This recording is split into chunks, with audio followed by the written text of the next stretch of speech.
پہلے انسان کے بارے میں قرآن مجید میں جو حقیقت بیان کی ہے کہ کائنات کے پیدا کرنے والے نے پہلا انسان حضرت آدم کی شکل میں پیدا کیا اور پھر اسی کی طرح ہم جنس مخلوق حوا کو وجود دے کر دنیا میں انسانی نسل کا سلسلہ قائم کیا۔ اللہ تعالیٰ نے حضرت آدم کو مٹی سے پیدا کیا اور خمیر تیار ہونے سے پہلے ہی فرشتوں کو خبر دی کہ بہت جلد میں ایک مخلوق پیدا کرنے والا ہوں جو بشر کہلائے گی اور زمین میں ہماری خلافات کا شرف حاصل کرے گی۔ آدم کو خمیری مٹی سے گوندا گیا اور ایسی مٹی سے گوندا گیا جو نئی تبدیلی قبول کرنے والی تھی۔ جب یہ مٹی پکی ٹھیکرے کی طرح آواز دینے اور کھنکھنانے لگی تو اللہ تعالیٰ نے مٹی کے پتلے میں روح پھونکی اور وہ ایک ویکتی میں گوشت پوش ہڈی پٹھے کا زندہ انسان بن گیا اور ارادہ، شعور، حصے، عقل اور وجدانی جذبات و کیفیت کا حامل نظر آنے لگا۔ تب فرشتوں کو حکم ہوا کہ تم اس کے سامنے سجدے میں گر جاؤ۔ فوراً تمام فرشتوں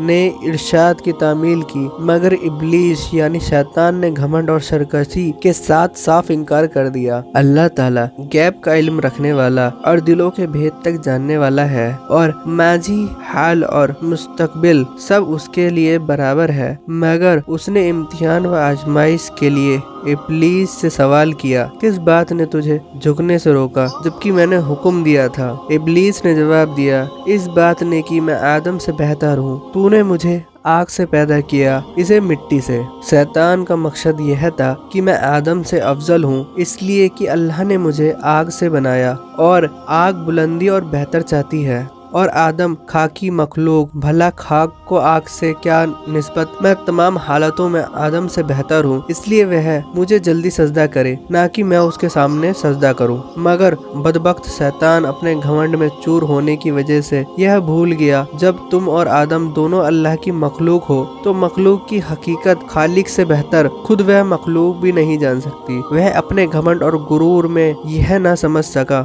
کہ مرتبہ کی بلندی اور پستی اس مدے کی بنیاد پر نہیں ہے جس سے کسی مخلوق کا خمیر تیار کیا گیا، بلکہ ان صفاتوں پر ہے جو کائنات کے پیدا کرنے والے نے ان کے اندر رکھ دیے ہیں۔ بہرحال شیطان کا جواب چونکہ گھمنڈ اور غرور کی جہالت پر قائم تھا، اس لیے اللہ تعالیٰ نے اس پر واضح کر دیا کہ جہالت سے پیدا ہونے والے گھمنڈ و غرور نے تجھ کو اندھا کر دیا ہے کہ تو اپنے پیدا کرنے والے کے حق کے احترام سے بھی منکر ہو گیا، اس لیے مجھ کو ظالم قرار دیا۔ بس تو اب اس سرکشی کی وجہ سے اپنی ہلاکت کا حقدار ہے اور یہی میرے عملوں کا قدرتی بدلہ ہے۔ ابلیس نے جب دیکھا کہ کائنات کے پیدا کرنے والے کے حکم کے خلاف کرنے، تبکر اور اللہ پر ظلم اور الزام نے ہمیشہ کے لیے مجھ کو اللہ رب العالمین کی آغوش رحمت سے مقدود اور جنت سے محروم کر دیا، تو توبہ کرنے اور معافی کی جگہ اللہ سے یہ درخواست کی کہ قیامت آنے تک مجھ کو مہلت دے اور اس لمبی مدت کے لیے زندگی کی رسی لمبی کر دے۔ اللہ کی حکمت کا تقاضا بھی یہی تھا، اس لیے اس کی درخواست منظور کر لی گئی۔ یہ سن کر اب اس نے پھر ایک بار اپنی شیطانی کا مظاہرہ کیا، کہنے لگا، جب تو نے مجھ کو مردود قرار کر ہی دیا تو جس آدم کی بدولت مجھے رسوائی نصیب ہوئی ہے، میں بھی آدم کی اولاد کی راہ میں رہوں گا اور ان کے سامنے، پیچھے، آس پاس اور چاروں اور سے ہو کر ان کو گمراہ کروں گا اور ان کی آخرت کو تیرے ناشکرہ بنا چھوڑوں گا۔ البتہ تیرے مخلص بندے میرے فریب کے تیر سے گھائل نہ ہو سکیں گے اور ہر طرح سے محفوظ رہیں گے۔ اللہ نے فرمایا، ہم کو اس کی کیا پرواہ، ہماری فطرت کا قانون مکافات عمل اور پاداش عمل قتل قانون ہے، بس جو جیسا کرے گا ویسا بھرے گا، اور جو بنی آدم مجھ سے روگردانی کر کے تیری پیروی کرے گا وہ تیرے ہی ساتھ میرے عذاب کا حقدار ہوگا۔ جو اپنی جہالت اور رسوائی اور خراب قسمت کے ساتھ یہاں سے دور ہو اور اپنی اور اپنے پیروکار کی ابدی لعنت جہنم کا انتظار کرے گا۔